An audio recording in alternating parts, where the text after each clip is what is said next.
e já tem praticamente 5 anos que a gente resolveu voltar um pouquinho dos nossos olhos para o mercado brasileiro. E a forma de fazer isso foi criando uma marca de café já torrado, investimos em uma torrefação, para ofertar aí ao brasileiro essa mesma qualidade que os melhores nichos de café têm consumido no mundo, né? Então essa foi a grande iniciativa, acho que é o grande papel de todas as empresas, na verdade, que focam no mercado interno hoje em relação a café, né? Mesmo porque café, o mercado de cafés especiais, assim como o do vinho, que é o que a gente vai falar agora, é um mercado em crescimento no Brasil, né? O mercado de bebidas premium, né?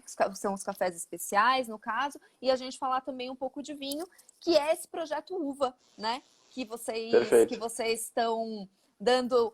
Eu sei que é um projeto que já está em estudo já faz alguns anos, mas agora que ele nasce de verdade. E aí eu queria que você me contasse um pouco sobre esse projeto. Como é que ele nasceu, da onde que veio isso e em que momento que a gente está agora. Tá, bom, perfeito. Voltando para o começo da sua pergunta e comentário, de fato, ainda bem, né? O brasileiro começou a consumir cafés de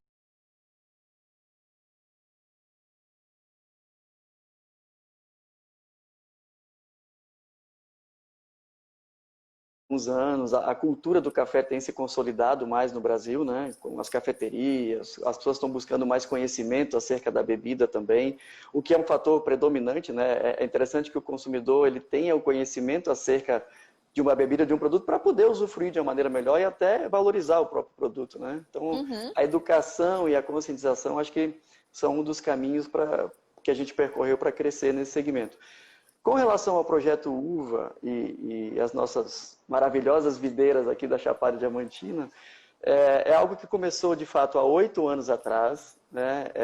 Eu sempre digo o seguinte: às vezes alguém tenta plantar uma sementinha de algo e você precisa ser otimista para de fato se aprofundar naquele tema, naquele assunto e ver aonde que aquilo vai parar, né? É preciso pesquisa, é preciso tempo, paciência, e foi isso que aconteceu, né? Chegaram aqui, plantaram uma sementinha, dizendo, olha, nesse terroir, acredito que também seja viável produzir uvas viníferas de grande qualidade.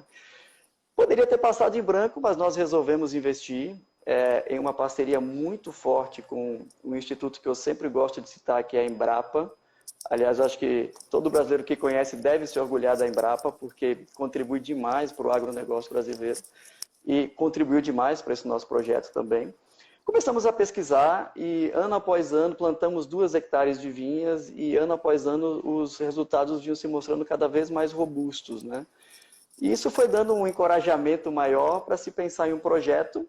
E aí, pela primeira vez, assim, só o que acontece no agro geralmente, Juliana, é que as coisas vão acontecendo paulatinamente e muitas vezes nem tanto de forma organizada, né?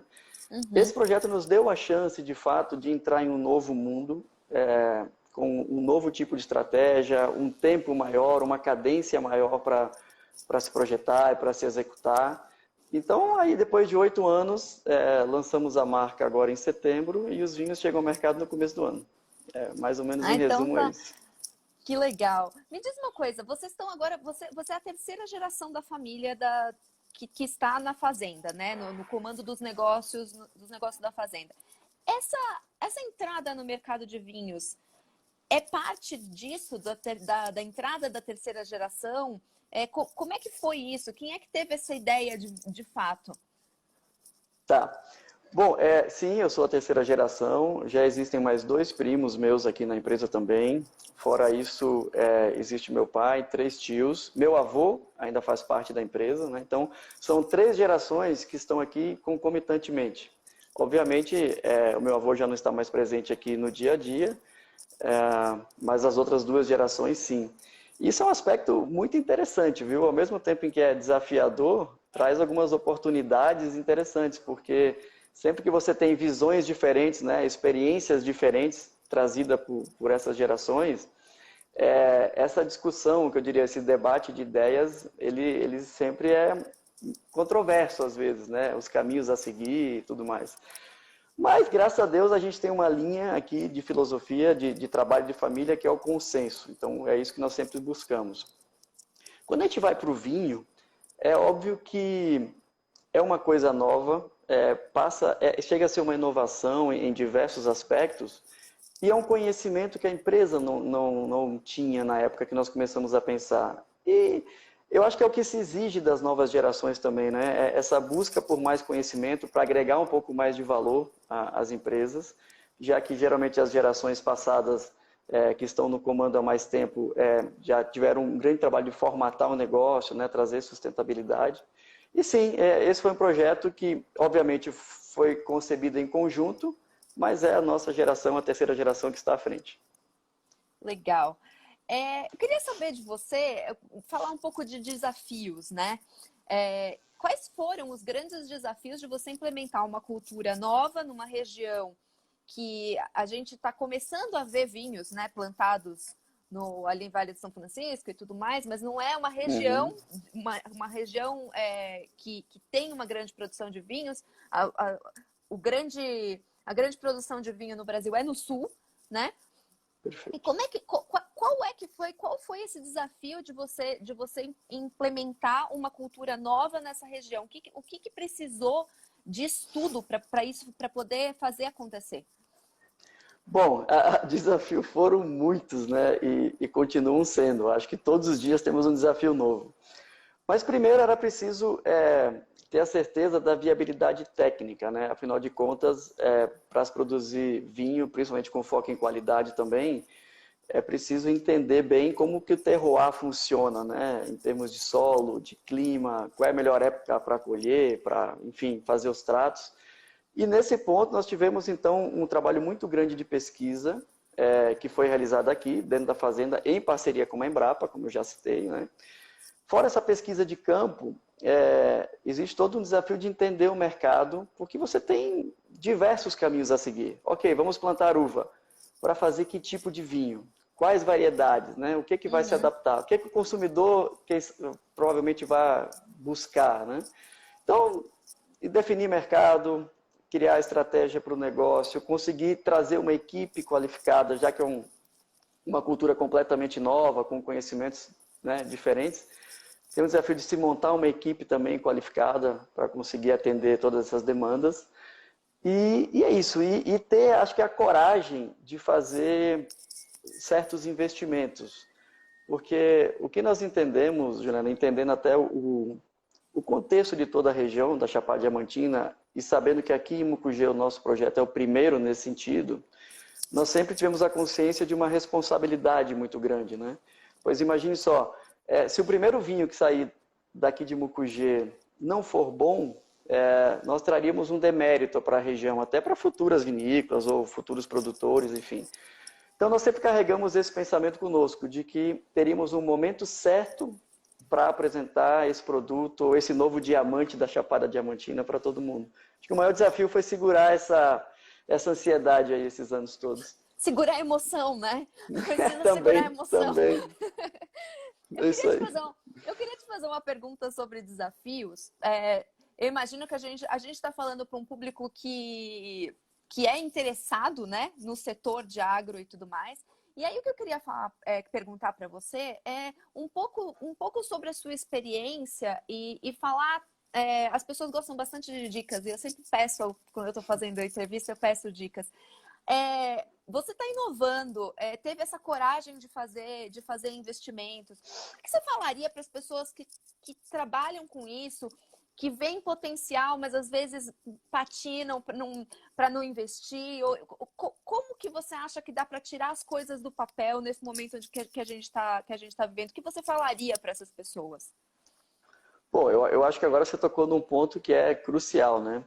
Acho que a gente pode fazer planos, as empresas fazem planos, né?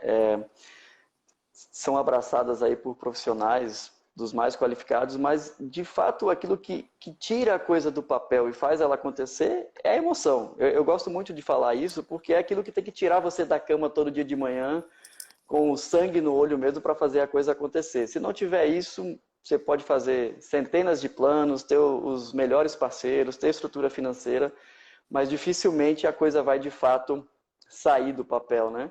Nós temos uma sorte, eu acho, de contar com excelentes parceiros nessa trajetória da Fazenda Progresso. Nós temos inúmeras contribuições, né? E isso faz com que você tenha um encorajamento maior. Fora isso, é a questão da perpetuidade, no nosso caso específico, sabe, Juliana? Porque sendo uma empresa familiar do agro, eu acho que é preciso pensar sempre em como perpetuar isso. Não só a atividade, mas a família tende a se perpetuar e tomara, né, que se perpetue junto com esse negócio. Então é preciso mesmo inovar e ter a coragem de conseguir executar essas coisas. Eu queria que a gente voltasse um pouco agora para o projeto Uva e que você me contasse, assim, com um pouco mais de detalhes, a história do microclima da região e do terroir. Que clima é que é esse? Qual é o clima para se plantar vinho? Porque as pessoas, né, a gente planta vinho, muito vinho, espumantes de altíssima qualidade lá no sul do país, e as pessoas têm essa impressão, não, o Brasil é muito quente, não dá para plantar uva, não dá para plantar uva para fazer vinho no Brasil, porque o Brasil é muito quente. E vocês estão ainda mais numa área que é conhecida por ser uma área muito quente, né? Bahia, a gente está falando de, né, verão, carnaval e tudo mais. E não é assim. Então, eu queria que você explicasse como é que funciona o microclima. Onde que está a fazenda? Onde a fazenda está localizada que fez ser possível você ter uma plantação de uvas para fazer vinho? Tá bom. Bom, eu acho que se você me permitir, eu vou tentar criar uma linha aqui que vai ajudar a Claro, gente nesse entendimento, tá? como quiser. Como todo mundo conhece o mundo do vinho também, geralmente essas produções tradicionais, né, do Velho Mundo, ou até aqui mesmo do Novo Mundo, pegando aqui a América do Sul, tradicionalmente elas se dão entre os paralelos 30 e 50, né? Aí vocês, pô, aqui a gente está na latitude 13, então você está completamente fora de uma zona tradicional para a produção de vinhos finos. O que viabiliza um projeto em uma região como essa? Existem algumas exceções a essa regra, que é justamente a altitude.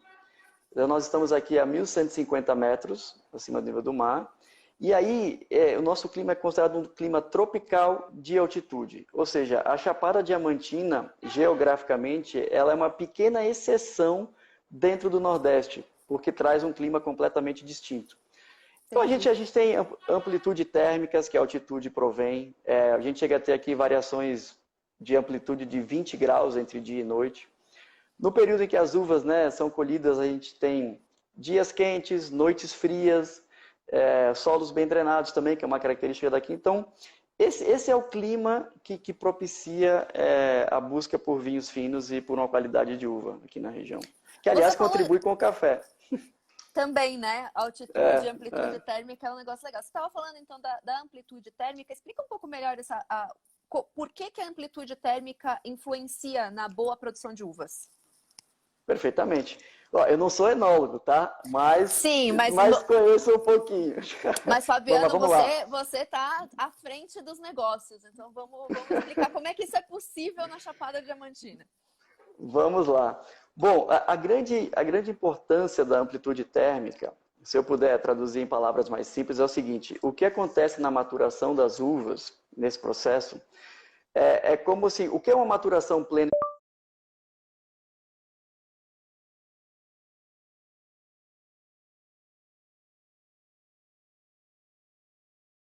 Mas, ao mesmo tempo, tem consistência, é uma fruta que está íntegra, né?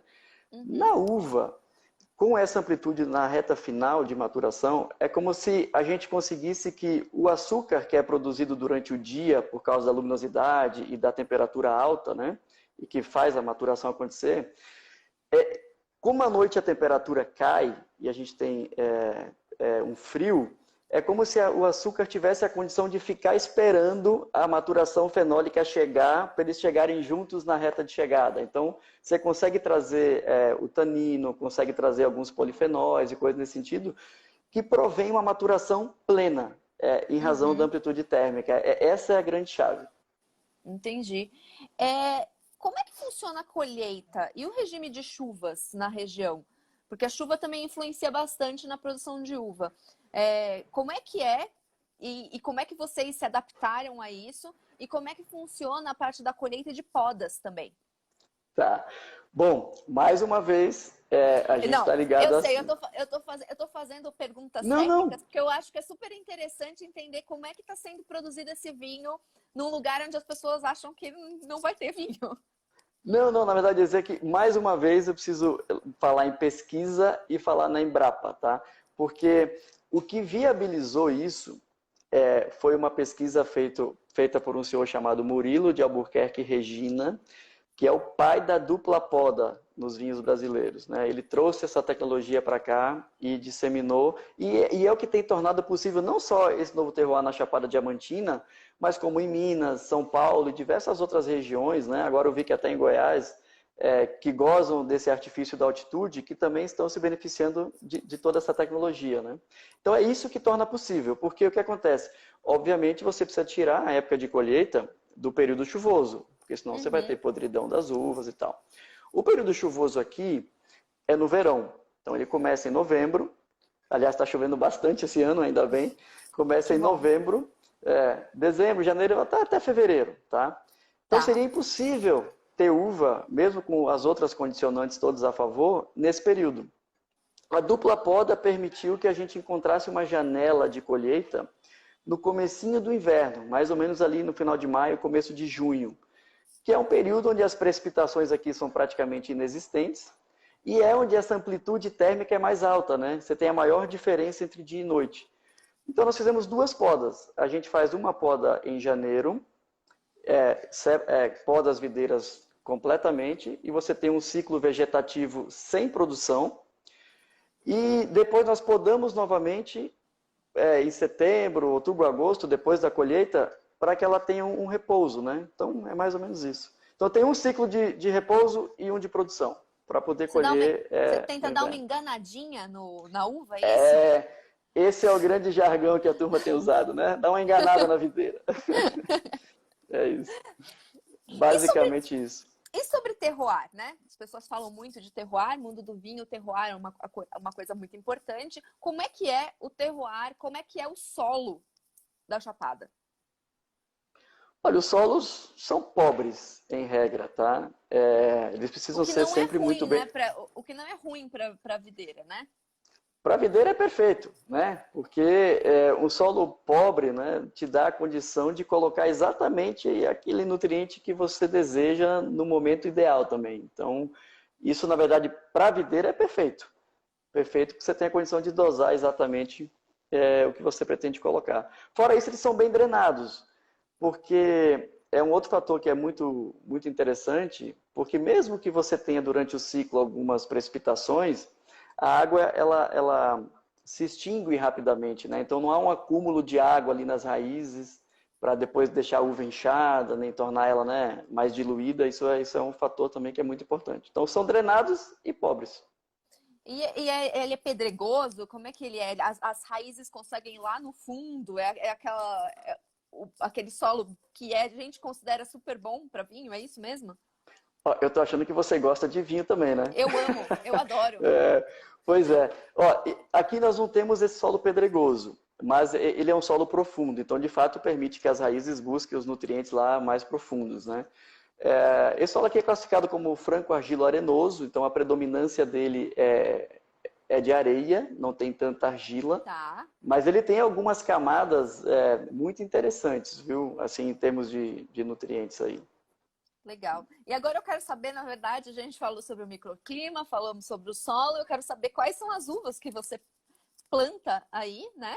E, na verdade, que vinhos são esses, né? Como é que eles vêm? Qual é o Tá vinho que vocês bom. estão produzindo? Bom, como a gente falou no começo, já existia o risco da pesquisa, os desafios de trazer algo novo para um lugar novo, né, onde você não tem referência de nada. Então, nas variedades, nós optamos por não arriscar tanto e fomos Tá. aí para as mais tradicionais de momento, tá? Então, Cabernet Sauvignon, Cabernet Franc, Merlot, Syrah, Petit Verdot, que tem sido uma bela surpresa, aliás. E nas brancas temos o Chardonnay, Sauvignon Blanc, e temos um pouquinho de Pinot também, que já sabemos que não vai ser para vinho tranquilo, mas que vai compor um corte aí com Chardonnay para fazer os espumantes. Então, via de regra, esse é o leque de variedades que a gente tem. São várias. Vocês estão produzindo vinho varietal, ou seja, de uma uva só, ou vocês fazem só blends? Olha, os vinhos que vão chegar agora, nessa primeira remessa que chega ao mercado, nós vamos ter sim alguns varietais, mas teremos também blends tintos e os dois brancos que acho que tem uma tipicidade bem interessante aqui já desse terroir, que são o Chardonnay e o Sauvignon Blanc. E me diz uma coisa, ok, vocês fizeram muita pesquisa, né? O enólogo experimentou, o processo de vinificação saiu certinho e tudo mais.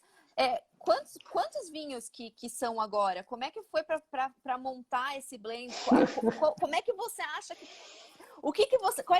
Tem linhas diferentes? Eu queria entender, saber um pouco mais o que o público pode esperar de um vinho que é tão diferente, assim. Eis aí mais uma pilha de decisões, né? E uma centena de caminhos. Quando você finalmente consegue ter uma uva bem maturada, define o processo de vinificação, você tem que depois escolher o que fazer com aquilo, né? Se você vai fazer um corte ou se vai seguir varietal. Como o foco também é na qualidade, a gente tem buscado nesse momento varietais para alguns vinhos bem específicos. Tá. E tentamos fazer, e acho que conseguimos, 2 cortes muito interessantes também, com perfis de bebida completamente diferentes, mas todos daqui, todos trazem uma tipicidade muito interessante. Espero que as pessoas gostem. Assim, de fato, é algo que foge um pouquinho do tradicional, mas ao mesmo tempo tem toda a base que é necessária nesses vinhos. Ou seja, aquilo que você busca de um varietal você vai encontrar, mas você vai encontrar algo mais também.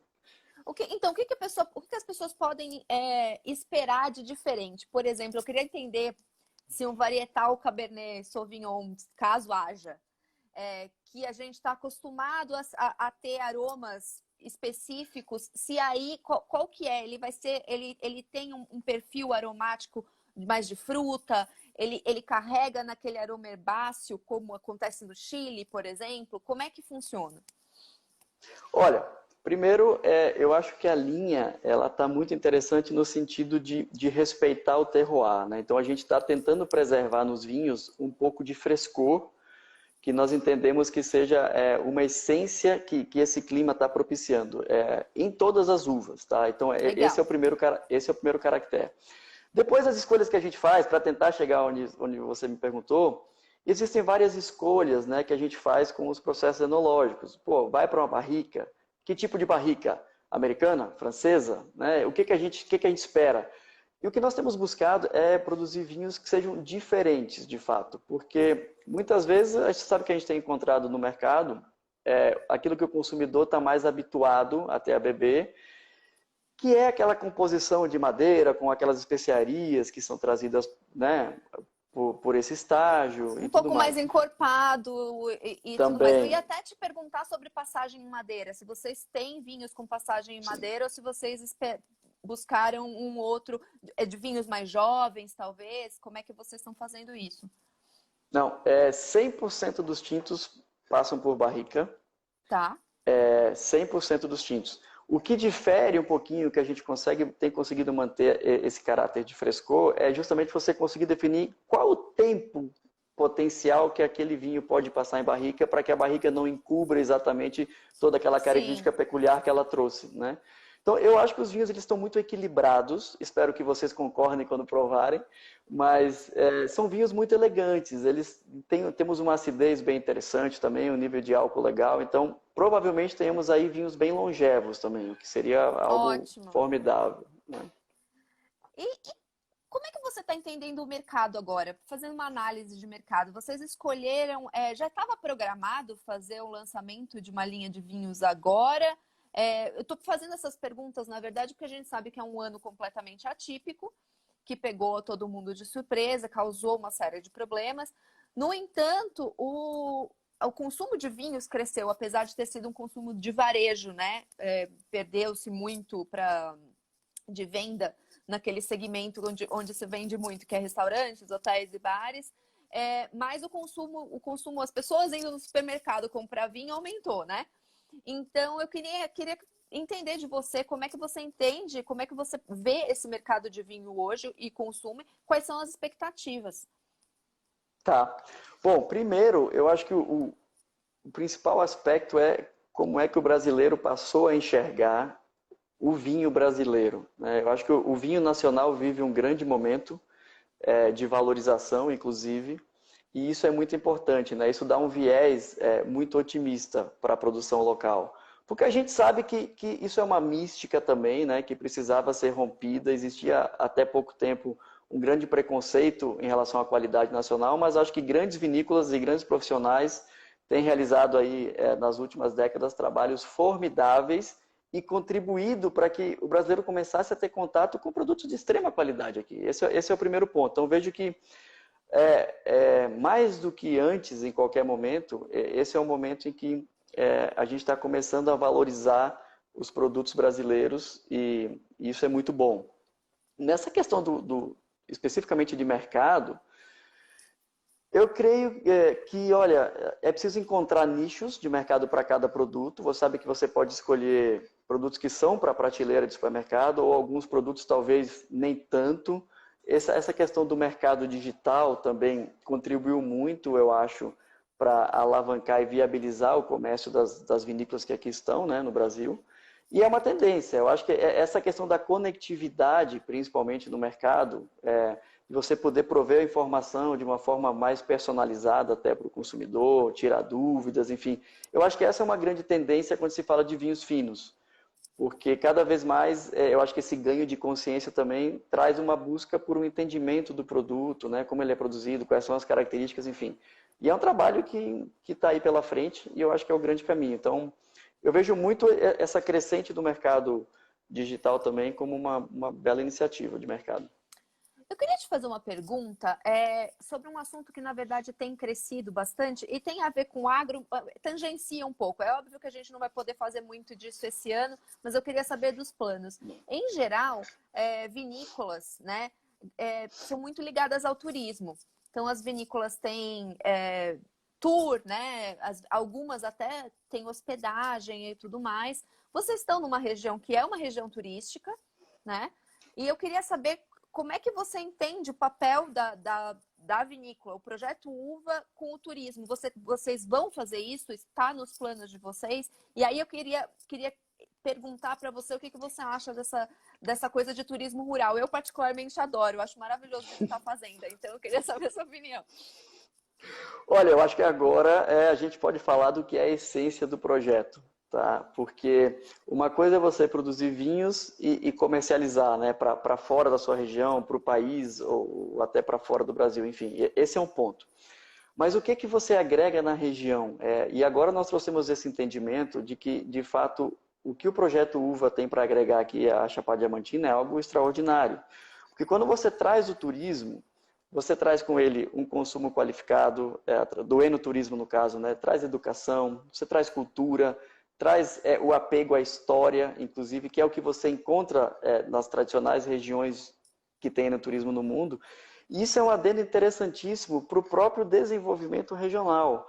Porque uma vez que o turista venha para visitar a vinícola, ele vai precisar passar pela gastronomia de algum restaurante local também.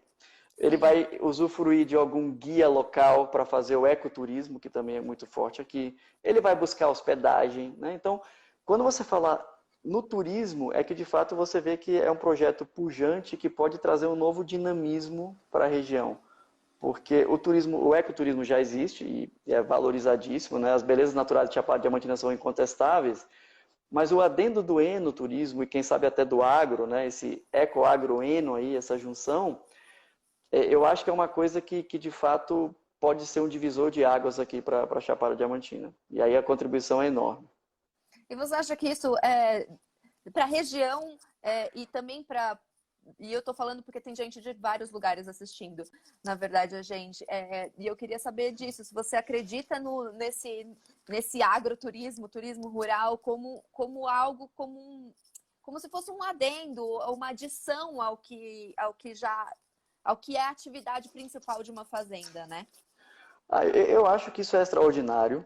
Isso está nos nossos planos também, né, com o agroturismo, porque quando a gente fala em agroturismo, o que mais se vê é você fazer turismo, às vezes, em uma fazenda que um dia foi uma fazenda de café, um dia foi uma fazenda de cacau, né?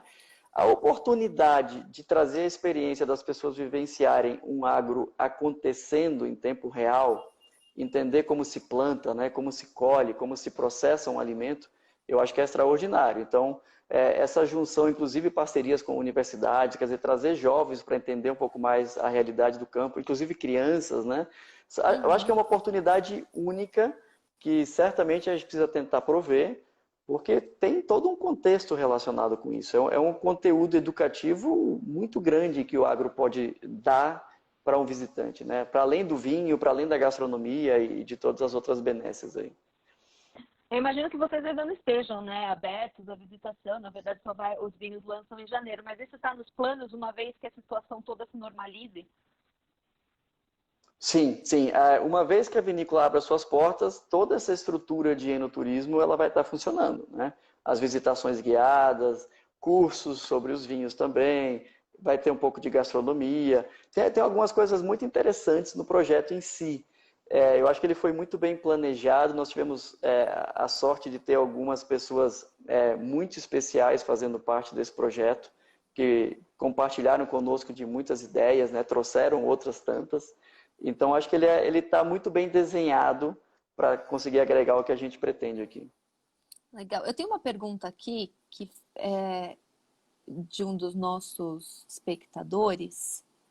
Peraí que deixa eu achar ela aqui que eu tinha visto. Aqui é da Carol Diniz. Ela quer saber, na verdade, se já existe uma boa participação de mulheres nas fazendas aí da Chapada, e como é que você vê a participação das mulheres nas fazendas? Acho ótima Fantástico. pergunta. Fantástica, né? Fantástica. A gente tem uma participação grande, tá? Embora o campo, quando você pensa ainda no uso de máquinas agrícolas, máquinas pesadas, obviamente que a participação masculina ela ainda é superior. Contudo, nós temos vários processos de pós-colheita e de outras atividades, né? Packing house e essas coisas. E aí, a quantidade feminina, ela se acentua. Então, nós temos, sim, muitas mulheres, inclusive envolvidas aqui no escritório, na administração. Se você vier para o administrativo, acho que a gente está meio a meio. Então, tá bem legal. Eu acho que é fundamental porque, em algum momento, é preciso ter um pouco mais de sensibilidade para alguns assuntos. E isso geralmente vem também das mulheres, né? Trazer um olhar um pouco diferente sobre algumas questões, eu acho que isso é fundamental. Tem uma outra pergunta interessante aqui, que é do Gustavo, ai meu Deus, Gustavo Taniguchi. Ele quer saber como é que as pessoas têm recebido a evolução do agro na região de vocês. Olha, eis aí, né? Eu acho que aqui o agronegócio, ele se mostrou desde o início, né? Bom, já existia a cultura do café e outras, existem diversos pequenos produtores, mas existe o agroempresarial também. Uhum. Na minha opinião, o agroempresarial que existe aqui no Agropolo Ibicoara Mucugê, ele atua com muita responsabilidade, né?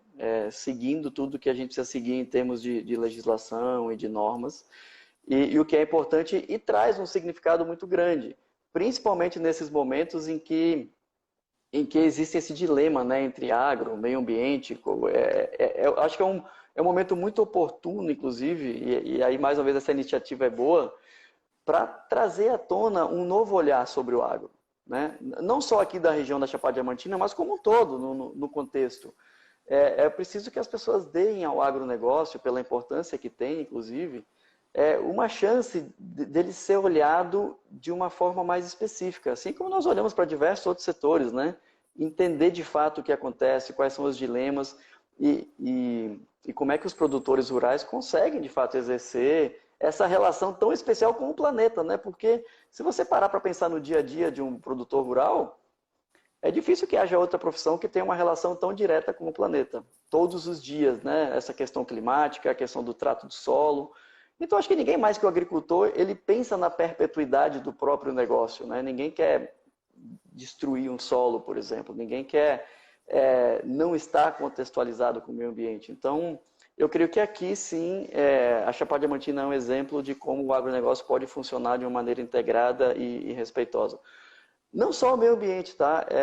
Eu acho que quando a gente toca em sustentabilidade, a principal questão é entender se todo mundo está na mesma página, né? Se todos entendem a mesma coisa em relação à sustentabilidade, porque, no fundo, o que está no cerne dessa questão é a preservação à vida.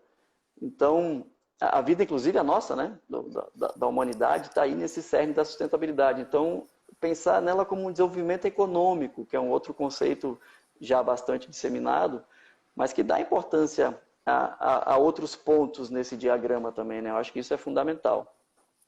Como que vocês têm práticas sustentáveis? Imagino que sim, porque você está aqui contando e falando como isso é importante. Queria saber um pouco sobre isso, como que a Fazenda Progresso entende sustentabilidade e aplica isso. Tá. Bom, obviamente, assim como todos os outros setores, como todas as outras profissões, inclusive envolvendo aqui alguns profissionais, isso evolui a cada ano e nos últimos anos a evolução foi muito mais rápida, né? Não foi só no mundo da tecnologia que as coisas evoluíram rápido, no agro também. Então, nós usamos bastante tecnologia, hoje com agricultura de precisão, que faz com que a gente consiga colocar ali no solo exatamente a quantidade de adubo que ele precisa, né? Não se faz mais como antigamente, que você definia uma quantidade por hectare e aplicava de forma homogênea. Hoje você já gera mapas de GPS e aplica no solo exatamente as quantidades que cada pontinho ali precisa, né? Cada palmo de chão, como dizem, está precisando. Desculpa, só te cortar rapidamente, porque isso que você está falando eu acho super interessante, tem a ver com o que você disse lá no começo, de como é importante investir em inovação e em ciência também, né? Porque a ciência ela está muito relacionada ao agronegócio. Se não for a ciência, ela tem a ver com produtividade, práticas mais sustentáveis e tudo isso. Então não adianta você querer renegar a ciência. A ciência precisa estar a favor do agro. Não, de forma alguma. Ela é eixo central, né, nas atividades, porque você precisa da ciência a todo momento. Bom, então, além da agricultura de precisão, hoje já existem sistemas para monitoramento de irrigação, para você diminuir o consumo de água e tornar esse consumo mais eficiente.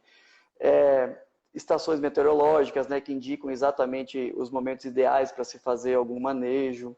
Então, tem várias tecnologias que nós estamos usando para, de fato, tentar ter uma produção muito mais integrada e que use menos recursos naturais e, ao mesmo tempo, seja mais produtiva. Você tem uma evolução muito grande de equipamentos tecnológicos também, né? Tratores com GPS, enfim, você erra menos em algumas tarefas se utilizando da tecnologia. Legal. A gente tem uma última pergunta que eu achei boa, na verdade, que tem um pouco a ver com sobre isso que a gente estava falando, que é do Rafael Malcucci, e ele pergunta qual a importância do agronegócio para a prosperidade local e a preservação do meio ambiente, que é aquilo que você estava falando, né? O agronegócio ele tem um papel na preservação do meio ambiente. Como é que você vê isso? Olha, eu vejo de uma forma muito clara, né? Se a gente olhar para o mapa do Brasil hoje, a grande preservação ambiental, ela acontece nas propriedades rurais, né? A Embrapa divulgou pouco tempo atrás Embrapa Territorial, um trabalho interessantíssimo que mostrou exatamente como é que essa pizza está dividida no Brasil, né? Quem é que de fato preserva, e você vê claramente que a grande massa que é preservada está dentro das propriedades rurais, né? Com as reservas legais, com as APPs, enfim. No caso específico da Fazenda Progresso, hoje 58% da nossa área é completamente intocada, tá? Ainda lá com a vegetação nativa, isso é bastante. Mas na Chapada Diamantina como um todo, eu creio que todo o agronegócio ele tem focado nessa diretriz, né, de respeitar o meio ambiente que aqui está e tentar trabalhar de forma aí muito integrada com isso. E tem uma coisa importante que eu me lembrei agora, né, nessa questão de sustentabilidade, desse cerne todo, que a gente precisa olhar para o papel do agro dentro do mundo, né? Porque nós somos praticamente o quê? 8 bilhões de pessoas hoje aqui, né? No nosso planeta. E para isso são necessários 15 bilhões de quilos de alimento por dia. E a gente sabe que tem pessoas que ainda passam fome, né? Existem projeções aí para 2050, daqui a 30 anos, enfim. Então, a produção, de fato, ela precisa continuar crescendo.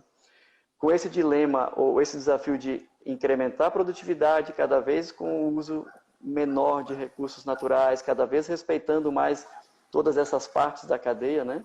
É um desafio, mas é muito possível. Feito com responsabilidade, eu acho que não tem nenhum problema. E aqui, para a Chapada, o agronegócio tem um papel fundamental, porque se você olhar para a economia da região, na verdade, a base econômica ou é agricultura ou é turismo. são os dois grandes segmentos que geram a economia da Chapada Diamantina como um todo, né? Então, E agora é no turismo, talvez. Tomara que dê tudo certo. Que ótimo. Fabiana, eu quero te agradecer muito por essa conversa. Foi super legal. Eu estou animada para provar esses vinhos da Chapada, né? Legal. Vamos ver no começo do ano. Então, é isso. Muito obrigada. E obrigada a todo mundo que assistiu a gente também. Essa foi a segunda live do Especial Agro, que é apresentado pela New Holland. Obrigado pelo convite, foi um prazer. E qualquer outra coisa que vocês precisem de informação daqui, a gente vai estar sempre disponível. E espero poder recebê-los aqui assim que essa pandemia terminar, para vocês viverem de fato em loco o que é essa experiência aqui da Chapada Diamantina. Legal. Obrigada, Fabiano. Até mais. Eu que agradeço. Tchau, tchau. Tchau.